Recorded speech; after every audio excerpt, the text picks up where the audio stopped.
l'histoire des grands vins en Languedoc est en cours d'écriture. Tout y est perfectible. La marge de progression, quelque part, est encore très grande, dans la mesure où on commence à comprendre et à pouvoir corriger les erreurs de la première génération. La chose est complexe, et identifier l'excellent terroir ne suffit pas. Car on plante une vigne pour 30, 40 ans minimum, et une erreur du vigneron dans le choix du cépage, du mode de conduite, ne pourra malheureusement pas être corrigée avant bien des années. C'est pourquoi la création d'un grand vin nécessite la plupart du temps plusieurs générations.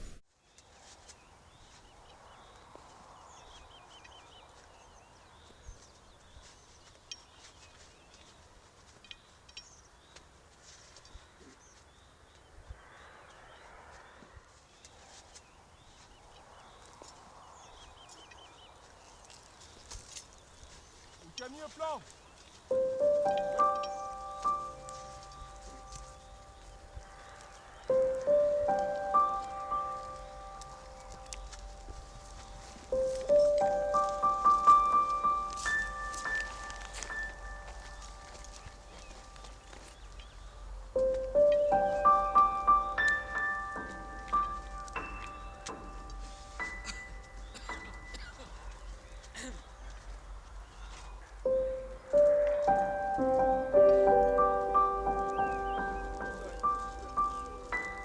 Ah d'accord, oui. Ouais, ben écoutez, à ce moment-là, ben je vous appelle très vite et je vous dis une date.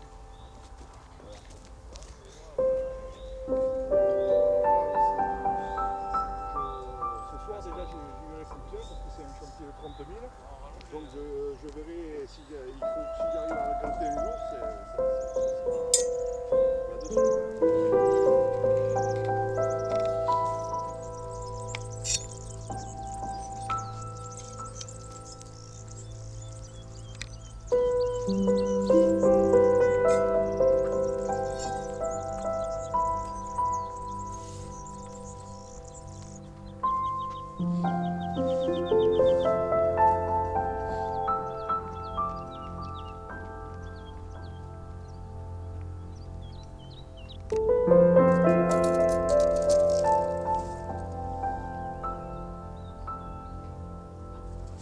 Plata.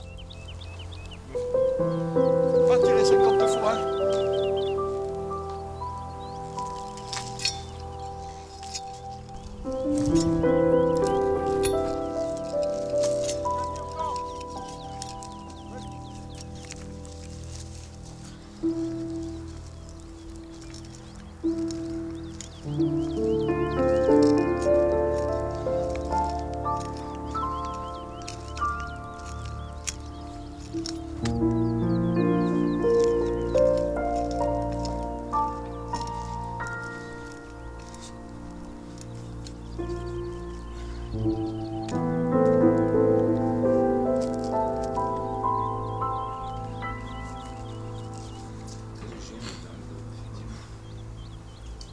Dommage, c'est beau ça. Oui, on finit un peu caoutchouteux là. Après, on a. Alors après, ce que j'ai rapatrié de Saint-Jean. C'est Saint-Jean ça? Ouais, la 38 et la 37. Et là, et la 23, le 2013 de Saint-Jean. Et la 22, c'est une Syrah qui se goûtait bien que j'ai pris. 38.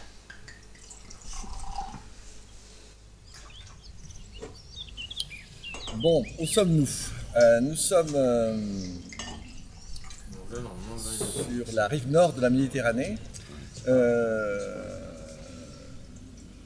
à peu près à vol d'oiseau, à 15 km au nord de Montpellier. Ce qui était autrefois une activité, je dirais,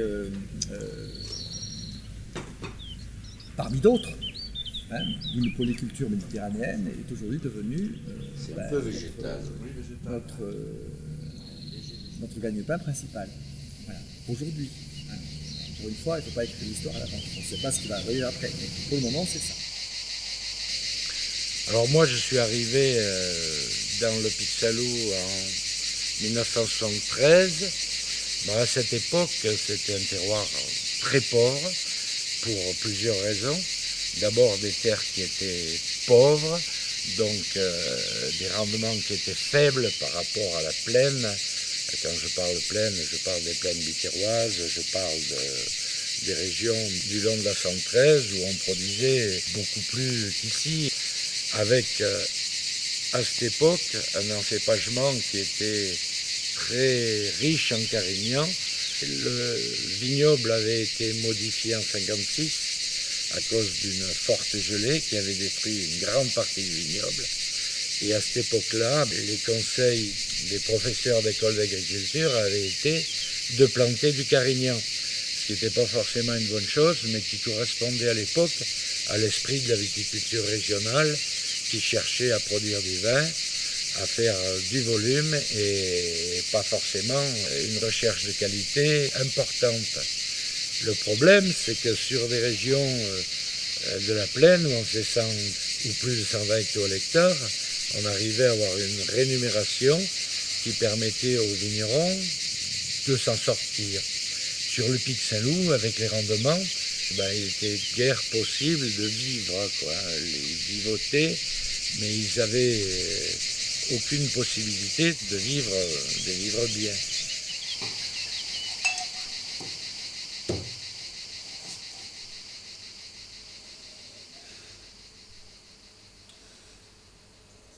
C'est fermé par rapport à ce que c'était, je trouve.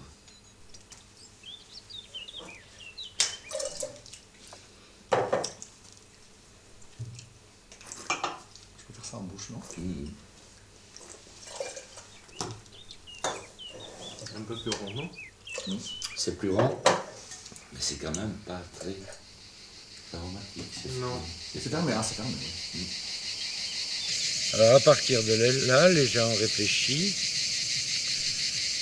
et à partir des années 73, il y a eu une volonté très marquée de changer la façon de produire de cette région. D'abord avec la modification des cépages, de l'encépagement, des hommes qui voulaient autre chose surtout. Il y a eu la mise en place d'un schéma directeur qui a permis à l'époque de modifier totalement la structure du vignoble.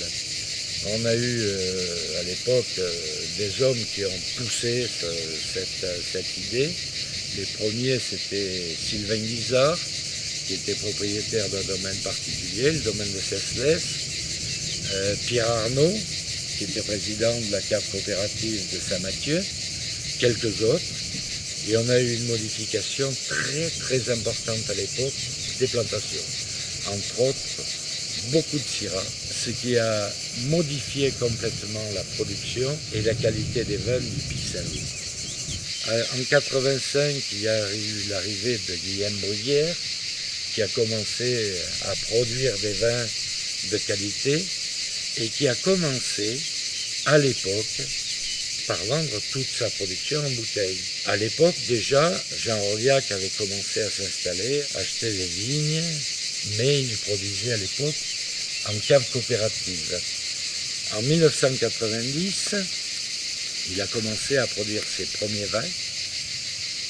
Ses premières vinifications étaient déjà des succès et il a commencé lui aussi, à l'époque, par vendre toute sa production en bouteille.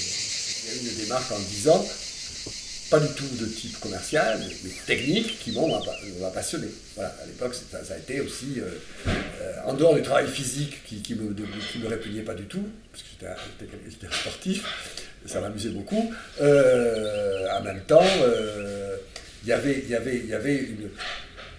comment dire, on s'est livré vraiment à un travail de pédologue, d'agronome. Disons que toutes les connaissances que j'avais accumulées jusque-là, je les ai exprimées à travers ça. Voilà. Donc c'était un travail passionnant. Donc ça a été quand même très réfléchi, si tu veux, à la fois. Hein, ça n'a pas été... là, j'ouvre une petite parenthèse. Ça veut dire aussi que moi, notre, parce que mes enfants sont pareils, je dirais, notre corpus intellectuel est quand même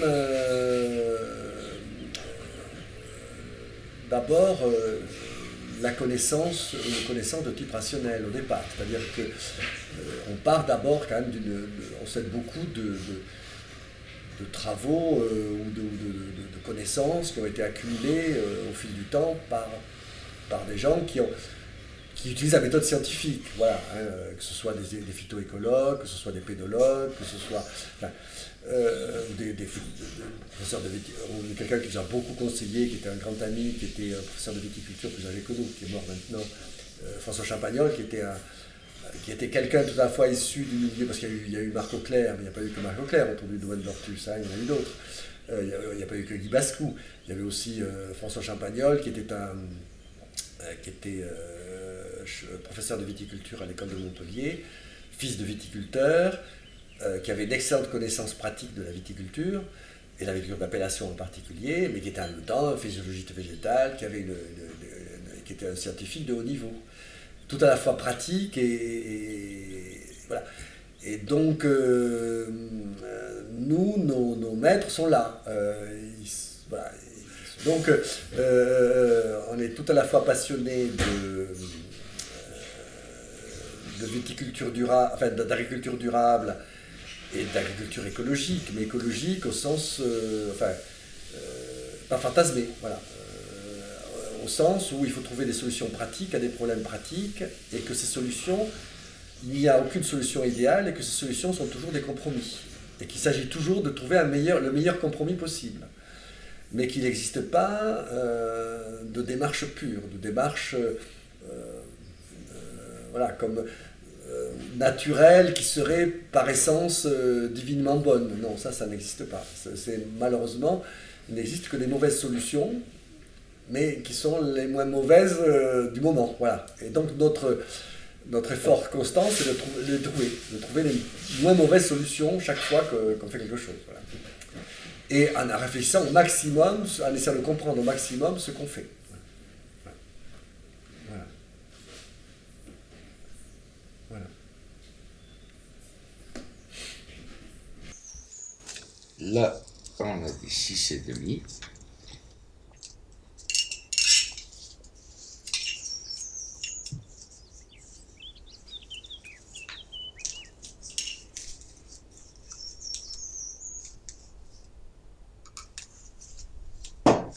Et là, on a dit 3,5.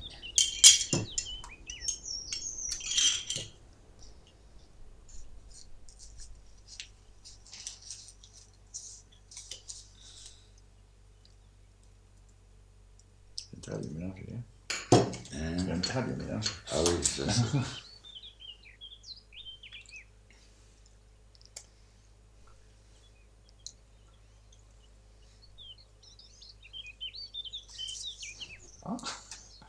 Bon, la potion magique faite à l'avant.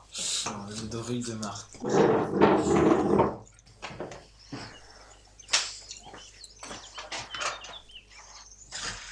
Une couleur qui est belle.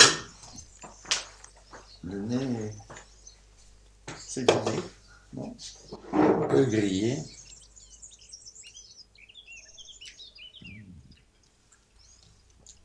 Très élégant en bouche, mais pas très explosif. Au nez.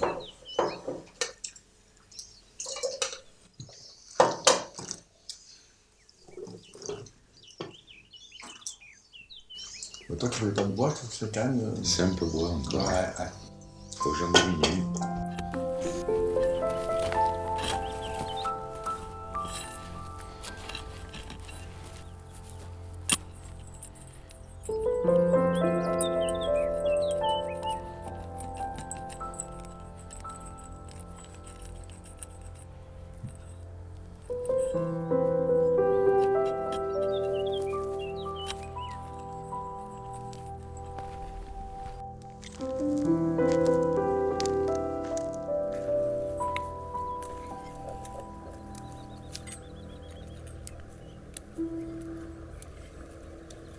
fesse-les pour marcher, pour pas qu'ils se fatiguent. Hein? Tu marches sur ce radiol là. Voilà, il m'a laissé le passage de pied. T'as laissé le passage. Je leur dis à chaque fois.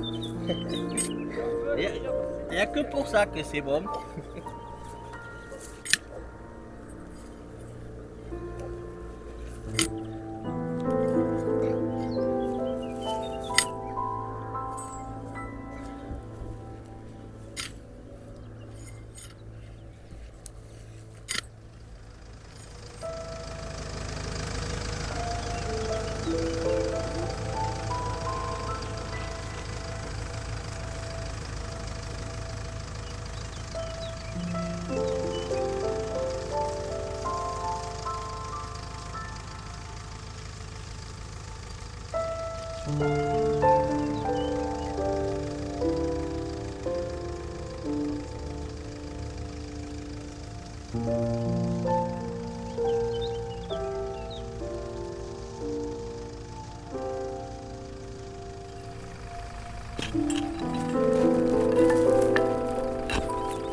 Ça va pas?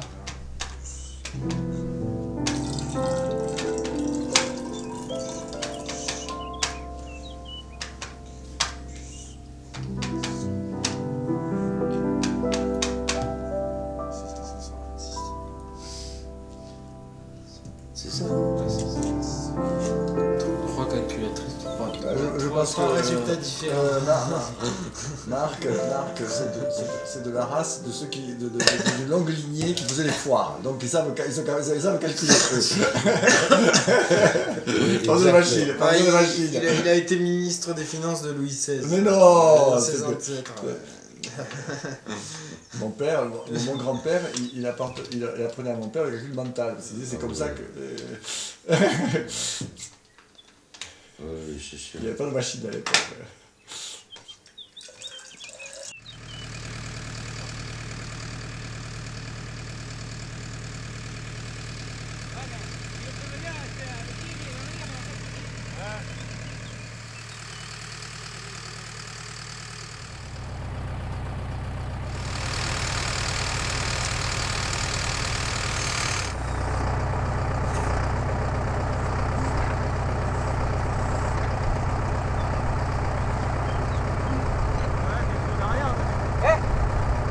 Oui, mais c'est repas.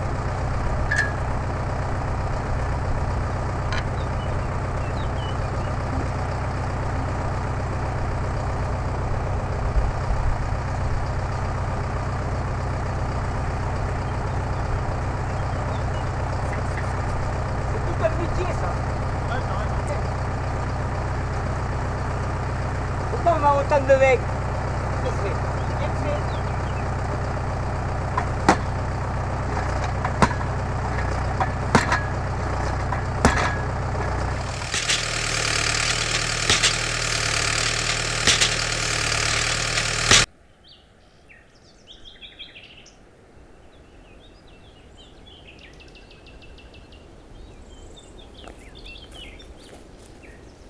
Un fruit, c'est cultivé avec une certaine économie de moyens, sur un sol particulier, sous un climat particulier, un goût particulier. Et de ce fait, il donne un produit particulier. Et c'est sur ça, avec un savoir-faire aussi bien sûr, qui va avec. Hein. Attention, ce n'est pas uniquement la nature qui produit le fruit, c'est aussi la manière dont on le cultive. Et c'est là où on en arrive évidemment au fait que, alors, en particulier les vins, la viticulture, en France, pas seulement en France, on a développé ça, c'est-à-dire qu'on cultive des vignes dans des endroits particuliers, avec un savoir-faire particulier, en essayant d'éliminer beaucoup d'influences extérieures, sans trop d'apport extérieur, qui fait que le raisin obtenu et le vin qui en découle a un goût particulier qui est propre au lieu dans lequel il est produit. Et ça, c'est très clair, donc, et c'est ce que nous faisons, bien sûr, au Pic Saint-Louis ici.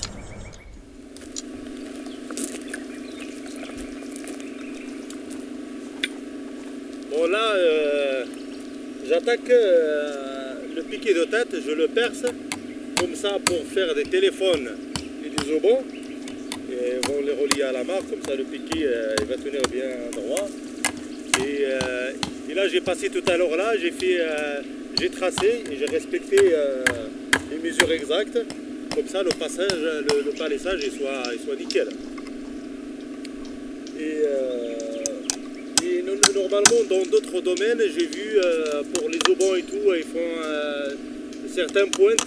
Mais ici on a choisi, c'est une méthode ancienne ici à l'Ortus. Ils ont choisi de percer, comme ça les fils ils tiennent bien.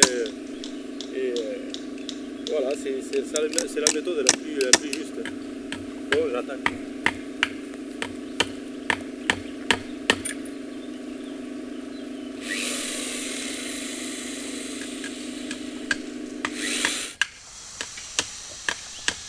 Voilà, on est en train de mettre des crampillons sur les piquets.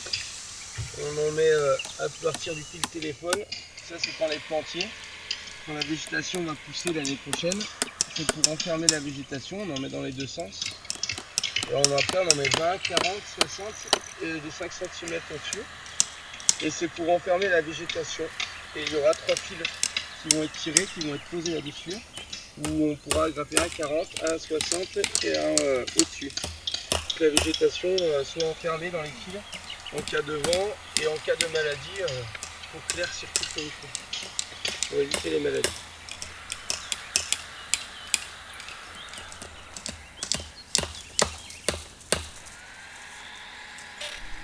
Normalement le bambou on le pose à ras du plan. À ras du plan. Parce que pour l'année on va choisir le tronc pour qu'il y aura des départs des sarments pour former les baguettes ensuite et tout ça. Il faut que le tronc il soit droit par rapport à la canne, au bambou. Comme ça on va choisir des bons sarments pour former la baguette et tout. Et voilà.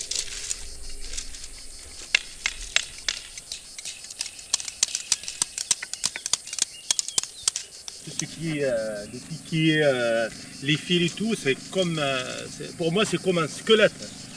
C'est-à-dire c'est celui qui tient le vignoble. Alors là le palissage c'est très important. Hein.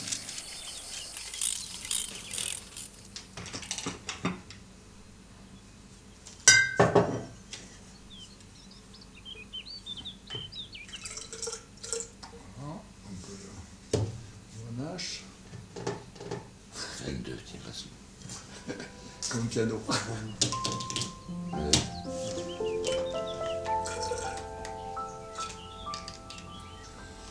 Ah, ça donne ça.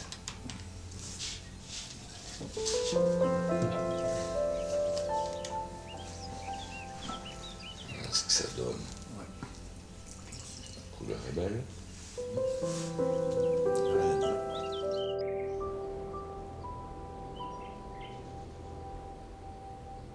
Le Pic Saint-Louis étant unique dans ses conditions de production, il est unique dans ses goûts, entre guillemets. Bien sûr, ça reste du vin, mais on pourra le différencier en général d'un vin produit quelquefois à quelques kilomètres d'ici, jusqu'à 20 km. Et encore plus, bien sûr, produit dans la Loire, à Bordeaux ou en Bourgogne. Dans les espaces où on a cultivé la vigne, on s'est acharné à cultiver la vigne, parce qu'on voulait absolument avoir du vin, derrière, avec des raisons religieuses en particulier, là, on a abouti à sélectionner des variétés, des individus différents, qui ont donné lieu à des populations différentes, qui sont les cépages. Donc, entre parenthèses, on voit là une intervention humaine très forte. Hein. C'est-à-dire que l'agriculture, ça fait beau jeu et longtemps, et ça fait depuis ses origines, fait en fait de la modification génétique. C'est-à-dire qu'elle travaille sur les individus et elle les sélectionne, que ce soit dans l'élevage ou dans la culture ou chez les végétaux. Et petit à petit, elle aboutit à des êtres vivants, qui sont des êtres vivants donc cultivés, qui donnent des produits, sans intervention humaine, incapables de survivre. C'est que tout à la fois, on sélectionne des individus qui ont des caractéristiques particulières, mais quelque part aux yeux, je dirais, de la nature, entre guillemets, ça ne veut pas dire grand-chose, hein, mais sont quelque part monstrueux. C'est-à-dire qu'ils ne sont pas capables de survivre sans des soins très particuliers donnés par l'agriculteur. En fait, un cépage aujourd'hui, une vigne aujourd'hui, mais aujourd'hui et depuis toujours, l'agriculteur fait partie de son système écologique, c'est-à-dire qu'on ne peut pas concevoir qu'elle puisse survivre sans que l'agriculteur soit derrière. C'est-à-dire que là, il y a des attentions et des soins très particuliers pour que cette vigne puisse vivre et produire. D'où le cépage fait partie du savoir-faire, et le savoir-faire est indispensable au cépage. C'est-à-dire que l'agriculteur est au centre, et ou du moins est dans le système écologique d'une vigne cultivée. Il est complètement dans le système. Les cépages font partie de l'identité d'une appellation particulière, parce qu'ils ont été sélectionnés ou amenés et adaptés au lieu dans lequel ils se trouvent. Et bien sûr, ils se trouvent aussi qu'ils ont des caractéristiques gustatives particulières. Non seulement on les a sélectionnés pour qu'ils soient en équilibre et qu'il soit possible de les cultiver dans le climat où on se trouve et sur le sol dans lequel on se trouve, sol lui-même modifié par l'homme. Bon, c'est très compliqué. Il y a eu un débat célèbre, mais très ancien, hein, alors je me souviens plus quel agronome, mais c'était au Moyen-Âge. Hein, le génie du vin est-il dans le cépage ou dans le sol, ou dans le terroir, hein, ou dans le lieu où lequel il produit? En fait, c'est une question c'est les deux.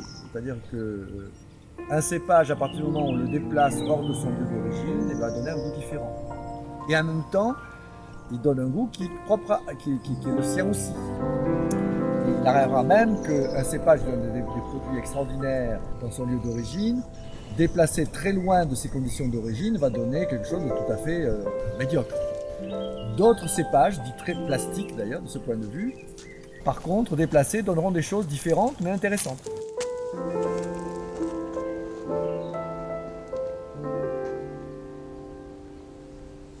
Alors le vigneron, il va devoir choisir le mode de conduite.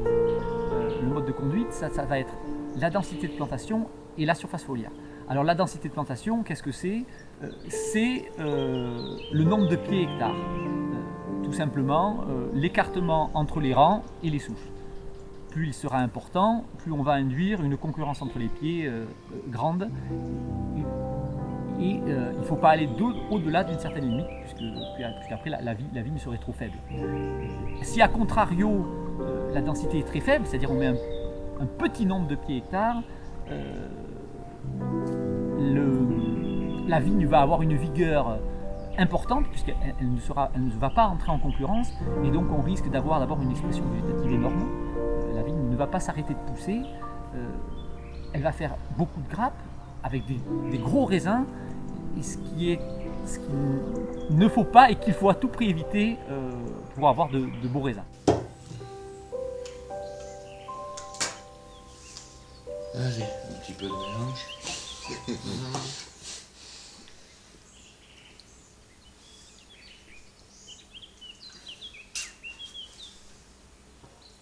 Merci.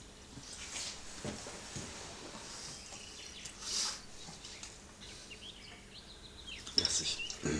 Et ça dit. C'est plus joli, ouais. Nettement mieux. Ah, c'est nettement mieux. Ah, c'est beaucoup plus élégant, hein.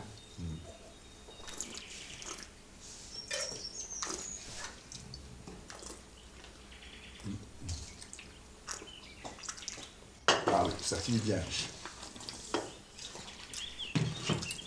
C'est plein. C'est plein, c'est Il y a une belle finale. une belle finale, oui. C'est pas mal. Moi, je trouve ça pas mal du tout. Bon, on pourrait peut-être reprocher manquer un peu de fruits, mais ça, on l'a pas au départ.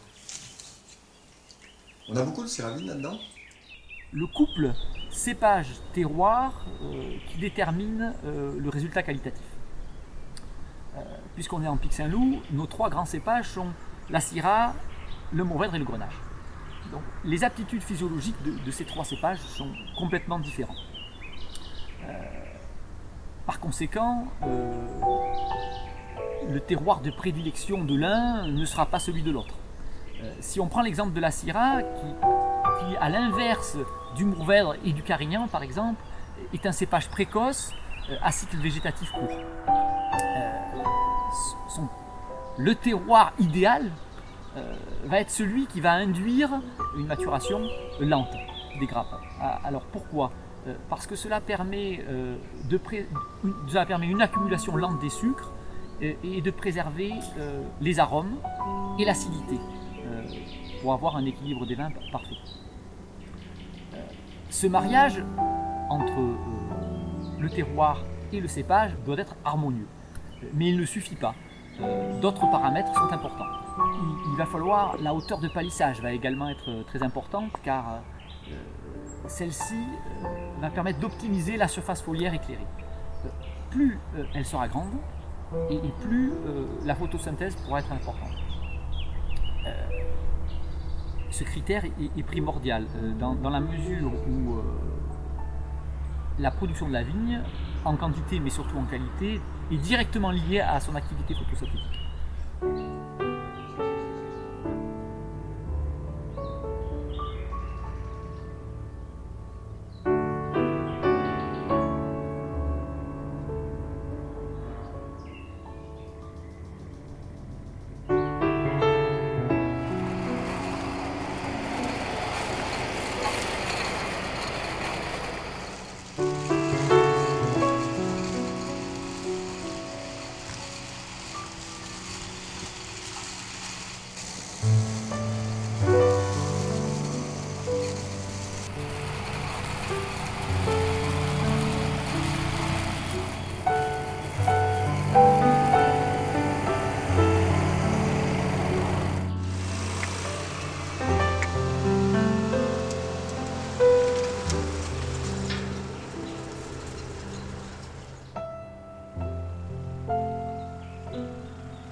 Le début de la taille, c'est le début d'une année.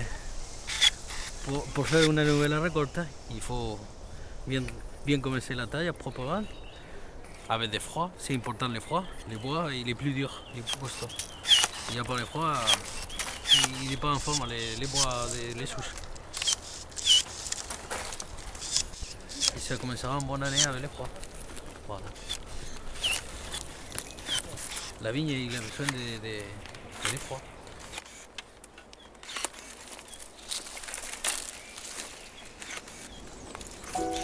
Alors parmi tous ces travaux, les plus importants, on va citer que ceux-là, sont la taille, les bourgeonnages, les feuillages, le relevage, les essimages, éventuellement un effeuillage si vraiment le millésime était très pluvieux, l'éclaircissage et ensuite le choix de la date des vendanges.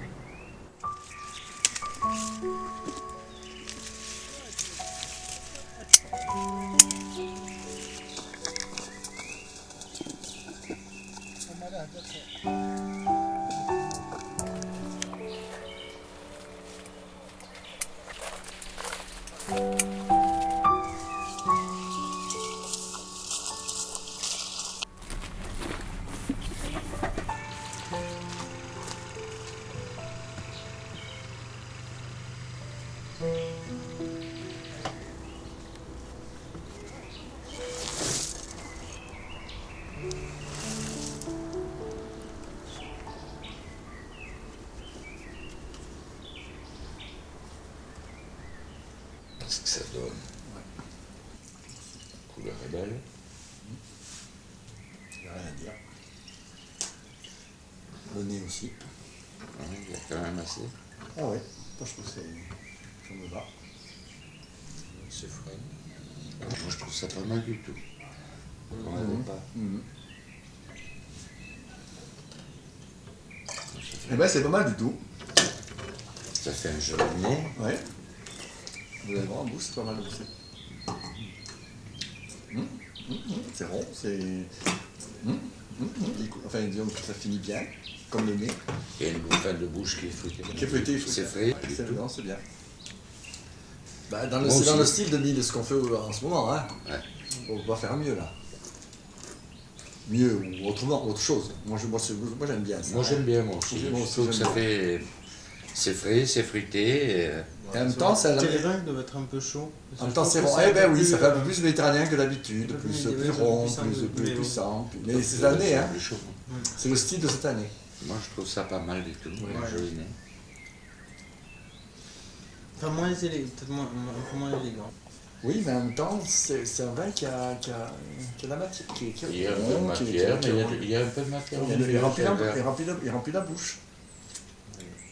Allez, on va partir là-dessus. Voilà, oui.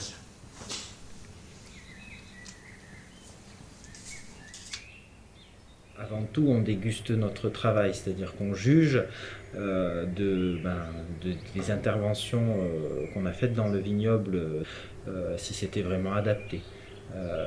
Alors il y a plusieurs niveaux d'adaptation, c'est là où c'est un art difficile, c'est-à-dire qu'année après année, on se forme une opinion sur est-ce qu'au moment de la plantation, le choix du cépage, la densité de plantation, tout ça c'était vraiment adapté. Après, on juge aussi des éléments de fond comme l'entretien des sols. Alors on le connecte aussi à des observations tout au long de l'année dans le vignoble, mais suivant le goût qu'a le vin, la maturité atteinte, on peut juger de savoir si le travail, l'apport de compost, l'enherbement choisi est vraiment adapté aux conditions pédoclimatiques de la parcelle. Et ainsi de suite. Et jusqu'à, bien sûr, le plus évident qui, pour moi, est là où on déguste vraiment, je dirais on peut ajuster tout de suite les interventions. Est-ce que la vinification choisie, l'élevage était vraiment adapté au vin que produit cette unité agronomique. Donc c'est en ce sens que la dégustation est un élément clé pour la progression, la précision du travail du travail qu'on apporte au vin. Après, bon, la dégustation d'assemblage, c'est aussi avant tout la dernière intervention avant la mise en bouteille. Et c'est vrai que c'est un moment qui est... Comment dire c'est un moment qui est un peu magique. C'est vrai que c'est assez mystérieux de voir comment ces échantillons qui vont avoir bien sûr différents goûts, puisque chaque parcelle a une personnalité différente.